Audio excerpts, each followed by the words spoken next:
There's been another round of games in League Two, so let's get into them straight away and wrap up this weekend's action. Let's get stuck straight into the action then, because that's what we're here to do, review this week's games. And we had two early kickoffs to talk about, Colchester against Salford and Morecambe against Chesterfield. We will start with Colchester against Salford. This was a game that was between two sides that are in lower mid-table. Obviously, as we can see, the result has meant that Salford move up into mid-table, whereas Colchester now just above the precipice. But it was always felt like a game which was going to be really close. It was between two sides that I still do believe have got plenty of potential. They've both got strong head coaches in Danny Cowley and Carl Robinson, but neither side really feels like they've got a strong identity this season. And as such, it feels like both have got potential. Both have got strong players in certain areas, the likes of Lyle Taylor and Payne for Colchester, Woodburn, Forner, Sam Rashley for Salford, but around them, maybe the general level of the side, not quite where you'd want it to be, but there's certainly potential in both sides. And this was always going to be a close game as a result. I had it down as 1-1, I think. It did go with one goal the other side. I think the main talking point really is looking at this team in 21st place, and that is Colchester United, a team who most had as dark horses this season. Plenty of promise about Colchester. There's plenty of a good feeling around the club in terms of they produce a lot of talent and they sell players on for good money. So there's money coming back into the club. There's a sustainable model there. They've got a head coach in Danny Cowley who has won promotion several times before. So they felt like there was a lot of promise. But if we just look at their sort of run, not good at all. Their last win coming in September, and they've only won 2 all season. So you look at the run, pretty torrid, and you look at the size that they've had as well. The last 2 home games, 2-1 losses. In fact, the last 3 home games, if you include Carlisle in that run, 1 point from those 3 games. All 3 feel like massively winnable games. Really, you'd be targeting 6-7 points from that run, to be honest with you. Maybe a draw with Salford, but beating Cheltenham and Carlisle. So a worry for Colchester. I do hope that the Cowleys can turn it round, but not looking good on the face of it early on for Colchester this season. It just isn't sort of going their way. The other early kick-off, though, was Morecambe against Chesterfield. Morecambe, another side that are right down there, to be expected. But the key talking point for me in this one is Chesterfield, of course, and it is that thing that I keep mentioning, is their squad depth. They just have such a good squad, especially in terms of attacking options. So this ends up being 5-2, goals galore. I thought this would be low scoring. Morecambe's games tend to be fairly low scoring, but this was definitely a massive bit of a shock, really. If we just look at the team that Chesterfield put out, obviously they've got defensive issues, they've got injuries at the back, but just look at that front 5, front 6 even, 6 players that are kind of in the attacking third. You've got Liam Mandeville, Dylan Markandine, Ryan Colclough in behind Paddy Madden, and then Oldacre and Metcalf as a midfield too. But as you notice, obviously, Markandine and Oldacre got on the score sheet. They scored 5 goals. 3 of them came off the bench. Fair enough, Jamie Grimes isn't necessarily an attacking option, but he came on and scored. Armando Dobra is very much an attacking option, came on and scored. James Berry scored an absolutely sensational goal in this one and got an assist, and a great assist as well. What a player he is. Will Grigg came on and Ollie Banks came on. Also left Michael Jacobs on the bench. That's the amount of options they have. The fact that the 3 goals, which were the difference in this game, all came from substitutes. They made changes at 1-1 and at 2-2, and they paid dividends. And I think that just highlights the squad they've got, and that is the difference between Chesterfield and other teams in this division. I just think their squad is so much better than most teams. They're now all the way up in 6th place, which, yeah, like I said before, start turning some of those draws into wins and they'll be right up there. Need to win more at home, but they are very, very good away from home. 28 goals scored. They're now the top scorers in the division, which is fantastic, and there's no surprise in the amount of attacking options they've got. And I think that they're going to be a real force to be reckoned with this season. We then move on to the 3 o'clock kickoffs. We start with Accrington against Walsall, and something of a surprise result, I suppose, looking at the 2 league positions. Obviously, Walsall up in 2nd and Accrington down in 20th. Before this game, Walsall were the top scorers in the division, so a clean sheet against them is no mean feat. And if we look at the stats, yes, Walsall were on top. Accrington had their moments as well, but a lot of credit has to go to Billy Crellin in goal. Excellent between the sticks, 5 saves, and football credited him with man of the match, and I don't think you can really argue with that too much. But I think this tells you a lot of story about Accrington more so than Walsall. I don't think Walsall will lose too much sleep over this one. It's a blow in terms of they're playing a side who are 20th in the league and haven't come away with anything, but Accrington are actually turning out to be a really tough team to play against. If we look at their results of late here, since that Port Vale game, we can see, only lost 2 in the league, and the one against MK Dons away. Not too much of a disappointment, to be honest with you. It's a tough place to go in the form that they're in. So they've got a draw against Port Vale and Walsall, both of the top 2, which is absolutely excellent. And they've beaten the teams around them, even Gillingham, who were up and around the playoff places when they beat them. So yes, Accrington are down in 20th, but they're going to be a really, really hard team to beat and break down this season. Walsall, like I say, I don't think you can read too much into it. They played their full side. No, it's a disappointing result for them, but they've got consistency. They've avoided defeat. It's a clean sheet for them as well, and I think they'll be able to bounce back next time out. Bradford against Doncaster. This for me was the game of the game week and the weekend. Before the game, it was 4th v 5th. It's now 4th v 7th. And Doncaster walked away with the victory. Very good game, as we can see from the stats. You can tell just with the amount of shots taken in this one, end to end, kind of like I expected. Again, the possession, who would dominate possession, was interesting in the last game because Walsall don't tend to keep a lot of the ball, but they had more of the possession. And I guess the same for Bradford, not necessarily a possession-based team, but dominated the ball in this one. Andy Cook gets on the score sheet once again, having a really good season, 8 goals already. He's almost the second high scorer, I believe, for Bradford. I mean, look at his record there. Double figures for Bradford in the last 4 seasons, and he's only just 17 games into this one.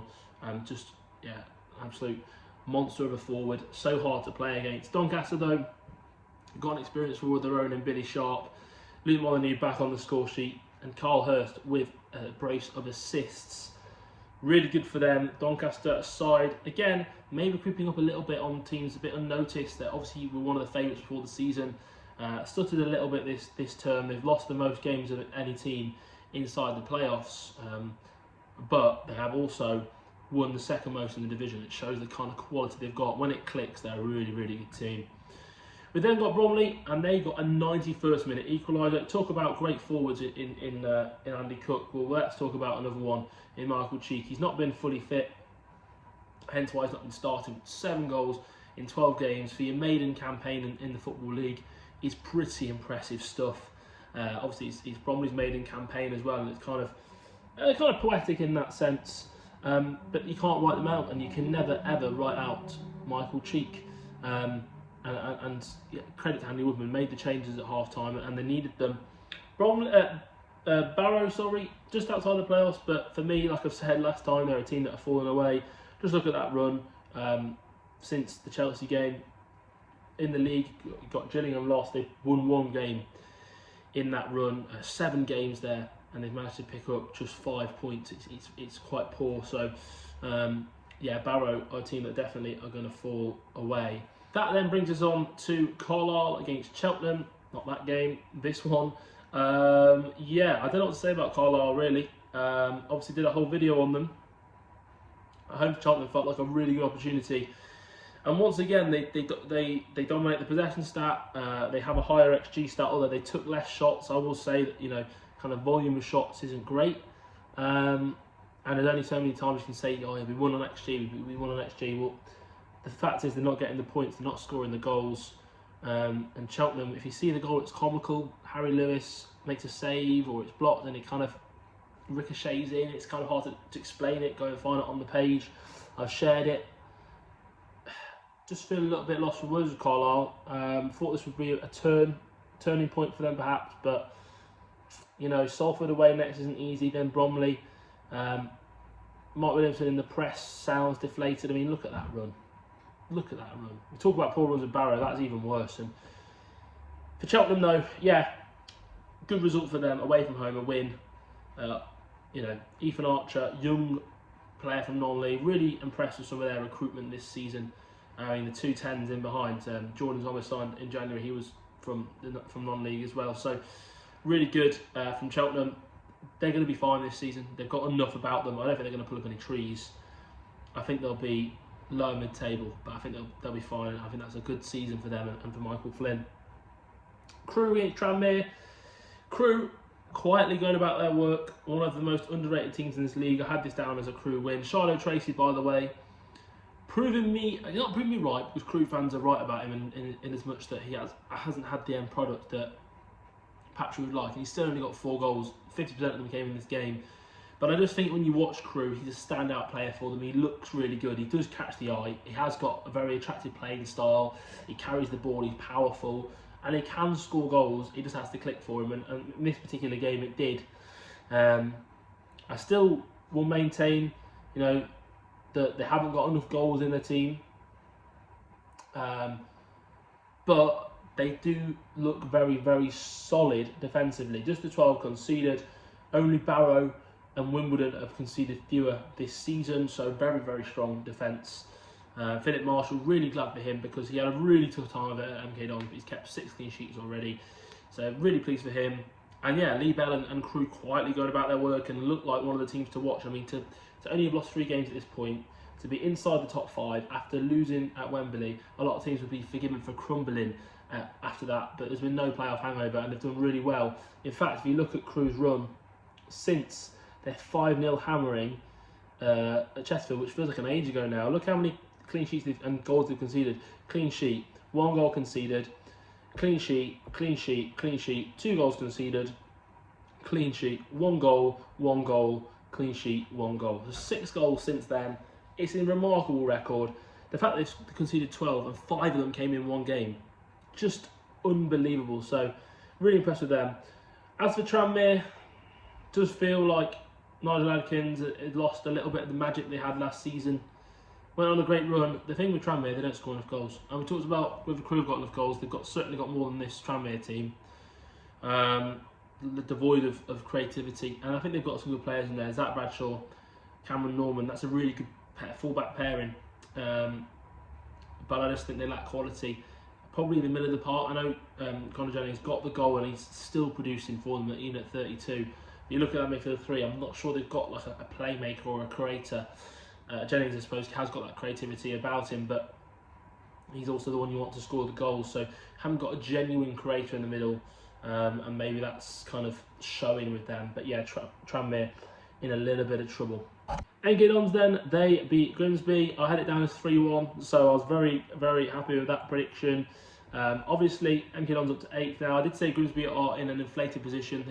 They're the only team left in the league that haven't drawn, because we're going to get on to Newport next, but they finally drew a game. Grimsby still haven't drawn a game. 7 wins, 7 losses.